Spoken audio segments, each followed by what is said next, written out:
Accounting ഒരു പ്രൊഫഷനായി തിരഞ്ഞെടുക്കാൻ ആഗ്രഹിക്കുന്നവരാണ് നിങ്ങൾ. ഇങ്ങനെ ഒരു പ്രൊഫഷണൽ അക്കൗണ്ട് ആകുവാൻ നമ്മൾ എന്തൊക്കെ അറിവുകളാണ് നമുക്ക് വേണ്ടത്? നമ്മളൊരു അക്കൗണ്ടിംഗ് കോഴ്സ് ചൂസ് ചെയ്യുമ്പോൾ എന്തൊക്കെ കാര്യങ്ങൾ നമ്മൾ ശ്രദ്ധിക്കണം? ഏതൊക്കെ പൊസിഷനിൽ വർക്ക് ചെയ്യാനായി പറ്റും? നമുക്ക് എത്ര സാലറി വരെ ഏൺ ചെയ്യാൻ പറ്റും? ഇതിനെ കുറിച്ചാണ് നമ്മൾ ഇന്ന് ഈ വീഡിയോയിൽ സംസാരിക്കാൻ പോകുന്നത്. നമ്മൾ അക്കൗണ്ടിംഗ് പഠിക്കുമ്പോൾ പ്രൊഫഷണൽ അക്കൗണ്ടിങ്ങും കോർപ്പറേറ്റ് അക്കൗണ്ടിങ്ങും ഈക്വൽ ഇമ്പോർട്ടൻസോട് കൂടി പഠിക്കാൻ ശ്രദ്ധിക്കുക. അതായത് കോർപ്പറേറ്റ് വേൾഡിലാണ് നമ്മൾ ഇന്ന് ജീവിക്കുന്നത്. നമ്മളൊരു കോർപ്പറേറ്റ് കമ്പനിയിലേക്ക് പോകുമ്പോൾ നമുക്ക് കോർപ്പറേറ്റ് അക്കൗണ്ടിങ്ങിനെ കുറിച്ചും വ്യക്തമായിട്ടുള്ള ഒരു ധാരണയൊക്കെ വേണം. എപ്പോഴും നമ്മൾ പഠിക്കുമ്പോൾ പ്രൊഫഷണൽ അക്കൗണ്ടിങ്ങും കോർപ്പറേറ്റ് അക്കൗണ്ടിങ്ങിനും ഒരേ രീതിയിൽ പഠിക്കാനായിട്ട് ശ്രദ്ധിക്കുക. ഓരോ ബിസിനസിന്റെ നേച്ചർ അനുസരിച്ച് അക്കൗണ്ടിംഗ് സിസ്റ്റം ഡിഫറെന്റ് ആയിക്കൊണ്ടിരിക്കും. Sole proprietorship, partnership, LLP, public limited, private limited companies, അതുപോലെ ബിസിനസ് നേച്ചർ ഡിഫറെന്റ് ആയിക്കൊണ്ടിരിക്കുമ്പോൾ അവിടെ നടക്കുന്ന അക്കൗണ്ടിംഗ് സിസ്റ്റത്തിലും ഡിഫറൻസ് ഉണ്ടാകും. ഇത് ഓരോന്നും നമ്മൾ പഠിക്കണം. നമ്മളൊരു അക്കൗണ്ടന്റ് ആകാൻ പോകുന്നവരാണ് എങ്കിൽ ഇത് ഓരോന്നിനെയും കുറിച്ച് നമുക്ക് വ്യക്തമായ ഐഡിയാസ് ഉണ്ടാകണം.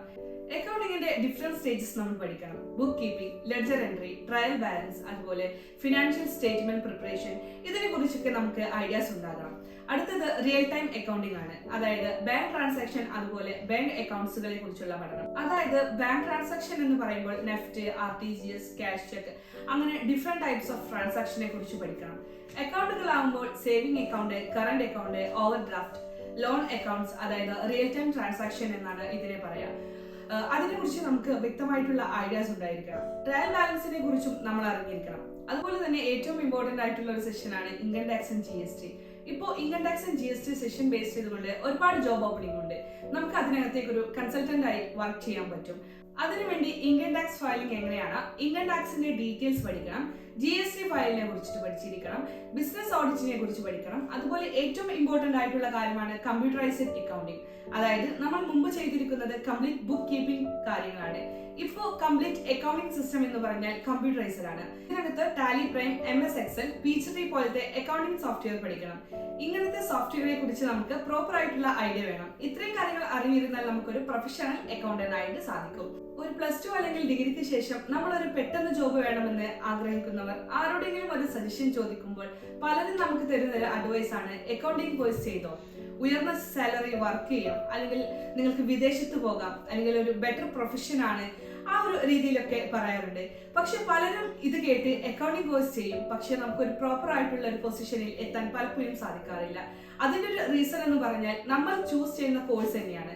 അതായത് ഒരു അക്കൗണ്ടന്റ് ആകാൻ വേണ്ടി നമ്മൾ ഒരു കോഴ്സ് ചൂസ് ചെയ്യുമ്പോൾ നമുക്ക് ആവശ്യമുള്ള കാര്യങ്ങളുണ്ട്. അതൊക്കെയുള്ള ഒരു കോഴ്സാണോ നമ്മൾ ചൂസ് ചെയ്യുന്നത് എന്ന് ആദ്യം നമ്മൾ നോക്കണം.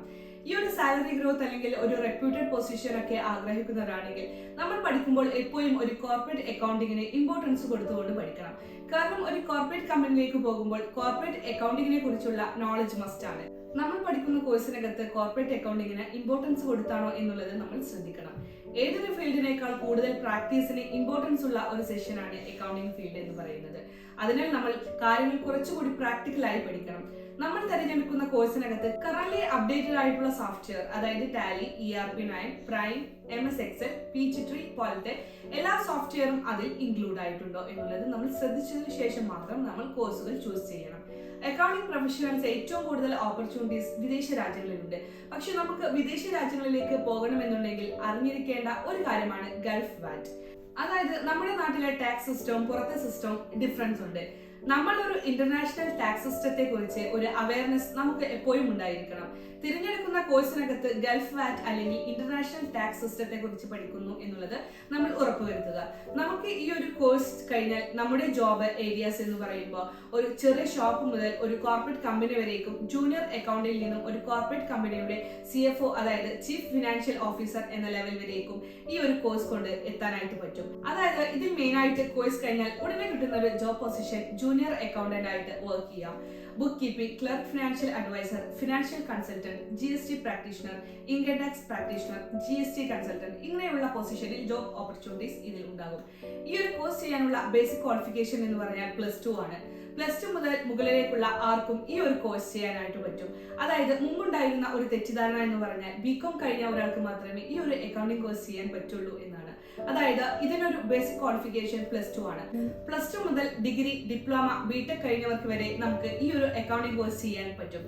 ഇത് നമുക്ക് താല്പര്യമുണ്ട് എന്നുണ്ടെങ്കിൽ ആർക്കും ചെയ്യാൻ പറ്റുന്ന ഒരു കോഴ്സാണ് അക്കൗണ്ടിംഗ്. നമ്മൾ പഠിക്കുന്ന സ്ഥാപനം നമ്മുടെ കരിയർ ഫോം ചെയ്യുന്നതിൽ ഒരു മുഖ്യമായിട്ടുള്ള ഒരു പങ്ക് വഹിക്കുന്നുണ്ട്. അത്തരത്തിൽ നിങ്ങൾ ഈ പറഞ്ഞ രീതിയിൽ അക്കൗണ്ടിംഗ് ഒരു പ്രൊഫഷൻ ആക്കാൻ താല്പര്യമുള്ളവരാണെന്നുണ്ടെങ്കിൽ നിങ്ങൾക്ക് ഈ പറഞ്ഞ കാര്യങ്ങളൊക്കെ ഇൻക്ലൂഡ് ചെയ്തുകൊണ്ട് ഇഗ്നറ്റ് സ്കിൽ അക്കാദമി പ്രൊവൈഡ് ചെയ്യുന്ന കോഴ്സാണ് diploma in Indian and foreign accounting.